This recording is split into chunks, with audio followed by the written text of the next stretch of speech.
और इन्होंने कहा है राम हमारे हैं, बहुजन के हैं। देखिए किस तरह की टेक्निकल बात बोल रहे हैं। राम हमारे हैं, जितेंद्र भाट कह रहे हैं बहुजन के हैं।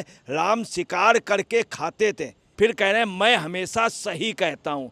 जितेंद्र आह्लाट जी क्या कह रहे हैं, मैं हमेशा सही कहता हूँ। इस पे क्या हुआ, अजीत पवार गुट ने सबसे पहला जलालुद्दीन साहब ने बयान दिया, जो मुस्लिम लीडर हैं जलालुद्दीन साहब, उन्होंने तुरंत एक्शन लिया और इनको बाकायदे इनको मैसेज भेजा कि बयान तुरंत वापस ले लो।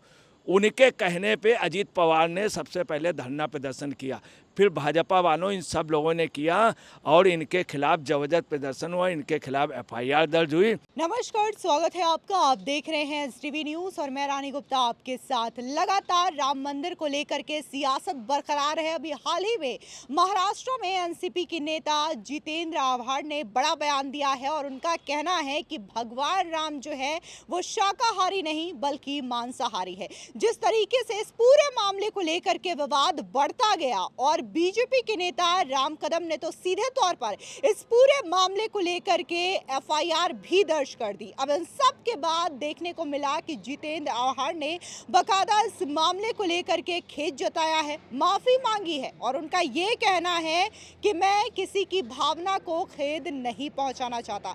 आपको बता दें कि जहां एनसीपी के नेता ने यह बयान दिया है तो अजीत पवार के गुट के जो एनसीपी नेता हैं बकायदा इस बात का विरोध करते हुए भी नजर आए हैं। ऐसे में इस पूरे मामले को लेकर के विस्तार से चर्चा करने जा रहे हैं। हमारे साथ मौजूद हैं वरिष्ठ पत्रकार अजय जी।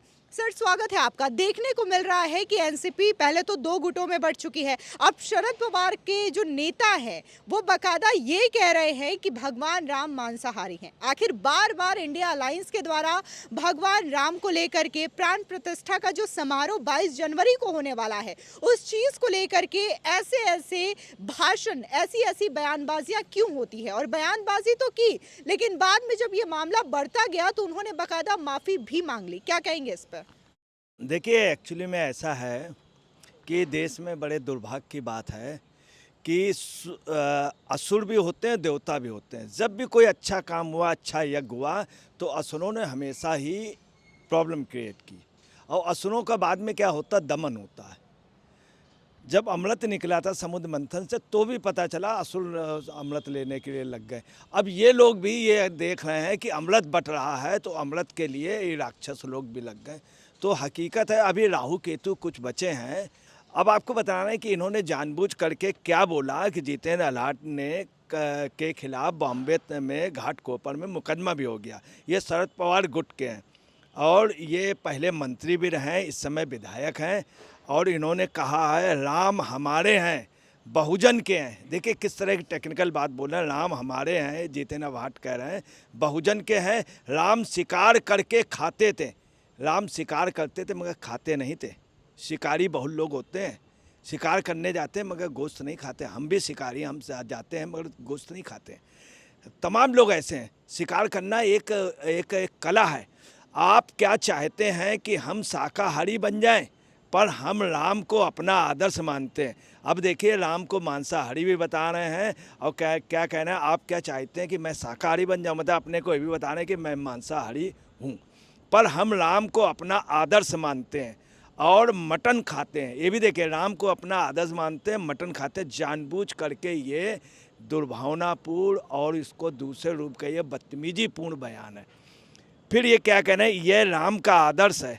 14 साल तक जंगल में रहने वाला व्यक्ति शाकाहारी भोजन की तलाश में कहाँ जाएगा, ये पूछ रहे हैं कहाँ जाएगा, ये सही या गलत है ये भी पूछ रहे हैं। फिर कह रहे हैं मैं हमेशा सही कहता हूँ। जितेंद्र आह्लाट जी क्या कह रहे हैं, मैं हमेशा सही कहता हूँ। इस पे क्या हुआ, अजीत पवार गुट ने सबसे पहला जलालुद्दीन साहब ने बयान दिया, जो मुस्लिम लीडर हैं जलालुद्दीन साहब, उन्होंने तुरंत एक्शन लिया और इनको बाकायदे इनको मैसेज भेजा कि बयान तुरंत वापस ले लो। उनके कहने पे अजीत पवार ने सबसे पहले धरना प्रदर्शन किया, फिर भाजपा वालों इन सब लोगों ने किया और इनके खिलाफ जबरदस्त प्रदर्शन हुआ, इनके खिलाफ एफआईआर दर्ज हुई। इसके अलावा धर्म समाज के महाराष्ट्र प्रदेश प्रमुख महंत अनिकेत शास्त्री ने इनके ऊपर कानूनी कार्रवाई के लिए कहा। अखिल भारतीय धर्म समिति ने और तमाम विधायकों ने, राम कबर ने कहा ये बहुत बेहुदा बयान है, इनके पेट में क्यों दर्द हो रहा है, ये क्या देखने गए थे राम जंगल में? देखिए कितनी बड़ी बात कह रहे हैं, राम जंगल में जैसे ही उस समय हो। और आपको बताना हकीकत ये है 22 तारीख को उद्घाटन हो रहा है, ये सब लोग जल रहे हैं। यही पोजीशन है उसकी तेजस्वी यादव की। वो ये बोल रहा है कि राम अगर ऐसे होते तो अपना महल बनवा लेते हैं, अपना मंदिर बनवा लेते हैं। मतलब इनके बाप जो सजा याफ्ता हैं लालू यादव, उसने भी क्या किया था, राम रथ को रोक लिया था। और क्या पोजीशन, आज क्या पोजीशन है कि ना बेटा चीफ मिनिस्टर बन पाया, ना ये बन पा रहे हैं, जेल भी होया है, सजा याफ्ता हो गए। तो ये रामद्रोही लोग हैं। मैं आपको बता रहा हूँ, इसके पहले ख़ास तौर से एनसीपी में एक ये था कि वहाँ पे बहुत वरिष्ठ लोग थे, जलालुद्दीन साहब जैसे लोग, तो वो बयान के लिए इनको हमेशा वो सबको रोकते थे। और ये शरद पवार की लॉबी से था, शरद पवार सबसे ज़्यादा उनको मानते, कोई भी हिंदू मुस्लिम बयान है तो अटल बिहारी वाजपेयी तक उनका मगर उनकी बात नहीं मानी, उन्होंने टोका। तब इन्होंने क्या किया, माफ़ी मांगी है। अभी जब मुकदमा हो गया, देख रहे हैं कि पूरे देश में वो अजीत पवार भी, जलालुद्दीन साहब जैसे लोग जब सख्त हुए तब बयान में इन्होंने माफ़ी मांगी, अभी मांगी। और आप समझ लिए जानबूझ करके बयान दिया जा रहा है। इसके पीछे कौन है, मैं आपको, इसके पीछे वास्तव में इंडियाई गठबंधन के राहुल वाली लॉबी है, खड़गे जी का लड़का है, और ये सब पूरे सब मिले हुए हैं। प्रियांश खड़गे, उधर उनका तमिलनाडु के चीफ मिनिस्टर का, इधर राहुल गांधी। और ये तब हुआ है जब ये मिडिल ईस्ट गए चुपचाप राहुल गांधी। इसके बाद विदेशों में कुछ ये हुआ है कि इस तरह के बयानात करके, और राम मंदिर, चूँकि राम मंदिर बनने नहीं देखना चाहते, यही अगर इनको जाना था, अगर ये अभी चाहते अयोध्या हो जाते नहीं। और इसमें राहुल गांधी चुप हैं। आप देखिए बयान उनको देना चाहिए इंडिया गठबंधन। और शरद पवार का ये लोचा शुरू से रहा है। यही एक वजह है कि एक व्यक्ति इनके जलालुद्दीन सिर्फ वो करते थे, उनके हड़काने के बाद ये राइट टाइम आ गए। अच्छा, यहाँ पे चीज़ें देखने को मिल रही थी कि जब उन्होंने बयानबाजी की भगवान राम को लेकर के कि वो नॉन वेजिटेरियन थे, तब वहाँ पर पत्रकार भी मौजूद थे। उन्होंने बाकायदा ये कहा, नसीहत दी कि सर आपके इस बयानबाजी से बहुत ज़्यादा दिक्कत हो सकती है, लोग जो है विरोध करेंगे, बहुत ज़्यादा ये विवादित बयान है। लेकिन उन्होंने कहा कि मैं अपने बयान पे टिका रहूँगा।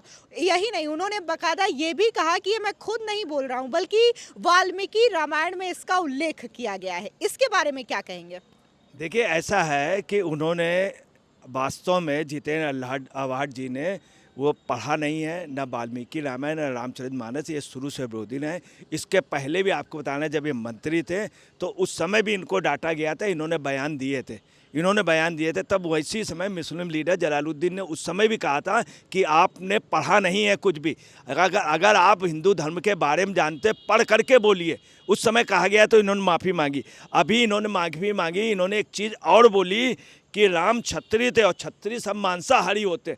देखिए समाज के लिए भी कह दिया इन्होंने। इसके पहले जब ये बॉम्बे आए तो बॉम्बे में कहा था हाँ मैं सच बोल रहा हूँ, मैं अपने बयान पे कायम हूँ।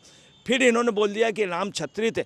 अब ये जो माफ़ी मांग रहे हैं, माफ़ी इसलिए मांग रहे हैं क्योंकि ये जान गए थे कि इनको तुरंत ही जवाब मिलने पारा, पूरे देश से ये बहिष्कृत हो जाएंगे और अपनी पार्टी से भी हो गए हैं, शरद पवार की पार्टी से भी, महाराष्ट्र की राजनीति से हो गए। अजीत पवार वहाँ पर पूरे कब्जा कर चुके हैं। बारामती में सारी सीटें अजीत पवार जीते हैं, एक भी सीट शरद पवार के गुट को नहीं मिली है। इसलिए ये खिसियाहट हो रही, और ये रामद्रोही लोग हैं, इस समय सब एक होना है। ये इस तरह से करेंगे, आपको बतलाना है, ये इस तरह से करेंगे। ये कुछ देश का दुर्भाग्य है कि रामद्रोही आज से नहीं, जब मंदिर बनने को था तब से लेके 500 साल से ये पोजीशन, मगर सब किनारे लगते जा रहे हैं, सब किनारे लगते। किसी ने सही कहा था कि जो लोग ऐसे हैं वो कब्र में पैर लटकाए हुए, हालांकि भी इनके लिए नहीं कह रहे, परंतु ऐसा लोगों ने, तमाम लोगों ने, महंतों ने भी कहा, जो भी राम के लिए वो हुआ, वो कब्र में पैर लटकाए करा रहे हैं। कहीं सजा याफ्ता हैं, कहीं कुछ हैं, कहीं पता चला किसी होटल में जाते हैं तो बड़ी माफ़ी मांगते हैं, तब जा कर के यूपी में, बनारस में। तो ये है सब पोजीशन, आप समझ लीजिए। फिलहाल इस पूरे मामले को लेकर के अजय पत्रकार जी ने अपनी राय रखी और जिस तरीके से एनसीपी के नेता जितेंद्र आव्हाड ने जो बयानबाजी की, ये बयानबाजी का जो विरोध है ना सिर्फ नेताओं ने किया बल्कि बकायदा अयोध्या के हनुमानगढ़ी के जो महंत हैं राजू दास, उनके द्वारा भी विरोध किया गया, जिसके बाद जितेंद्र आव्हाड ने खेद जताई, माफी मांगी और ये कहा कि कभी कभी गलती हो जाती है। फिलहाल इस पूरे मामले को लेकर के आपकी क्या राय है, हमारे कमेंट सेक्शन में जरूर बताएं। धन्यवाद।